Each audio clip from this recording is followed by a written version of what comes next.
Comment éliminer les causes qui provoquent l'accumulation de graisse abdominale? De nombreuses personnes prennent du ventre et accumulent de la graisse abdominale, qu'elles soient en situation de surpoids ou non, et elles rencontrent de nombreuses difficultés à l'éliminer, malgré le suivi de traitements localisés et l'adoption de régimes draconiens. Cependant, il est fort possible que vous soyez dans cette situation et que vous exécutiez mal vos exercices localisés, ou que vous n'ayez pas compris certains critères de votre régime. La solution est indéniablement à votre portée. Découvrez, dans la suite de cet article, tous les facteurs qui peuvent provoquer une accumulation de graisse au niveau du ventre, comme par exemple une carence en protéines, des problèmes hormonaux, le manque d'exercice physique de haute intensité ou une mauvaise posture. Pourquoi accumulez-vous de la graisse abdominale? Accumulation graisse abdominale 500 x 346. Lorsque nous parlons d'un patient en surpoids, nous parlons d'une personne qui souffre d'une accumulation de graisse, et certainement de rétention d'eau, dans certaines parties de son corps, son ventre, ses cuisses, ses bras, son dos, ses fesses, etc. Cependant, la situation la plus fréquente est celle qui résulte d'une accumulation de graisse au niveau du ventre, qui se présente aussi bien chez les hommes que chez les femmes, lorsqu'ils atteignent un âge mûr. Certaines personnes très minces peuvent en souffrir et ne parviennent pas à l'éliminer, même en perdant du poids facilement dans d'autres parties de leur corps. Découvrez les causes de ce trouble dans la suite de cet article.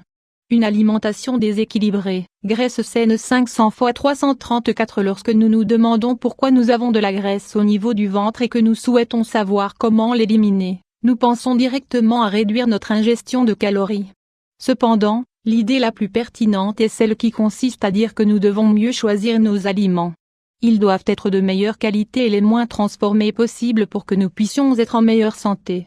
Tout n'est pas qu'une question de graisse et de calories.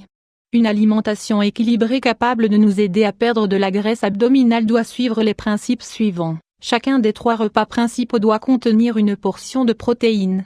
Le mieux est d'alterner entre des protéines animales, de préférence issues d'un élevage bio, et des protéines végétales, légumes secs, fruits secs, avocats, etc. Les céréales complètes doivent remplacer les céréales raffinées. Le sucre blanc doit être totalement éliminé et remplacé par des quantités raisonnables de miel d'abeille, de miel de canne à sucre, mélasse, de sucre de canne non raffiné, etc. Les graisses transformées et hydrogénées, présentes dans les aliments frits, dans les margarines et dans les gâteaux doivent être évitées. En remplacement, nous vous conseillons d'opter pour des graisses saines, que vous pourrez trouver dans les huiles de première pression à froid, olives, coco, sésame, lin, dans l'avocat, dans les fruits secs, dans les graines, dans le poisson bleu ainsi que dans le beurre, ou dans le ghee. Des intolérances alimentaires. Certaines personnes souffrent d'une intolérance alimentaire sans le savoir. Ce problème leur cause des gênes importantes, comme un gonflement abdominal ou des troubles digestifs. Si vous pensez que vous vous trouvez dans une telle situation, vous pouvez réaliser divers tests qui confirmeront ou infirmeront votre ressenti.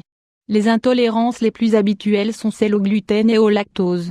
Le sédentarisme. L'exercice est indispensable pour avoir un poids équilibré et pour garder un ventre plat.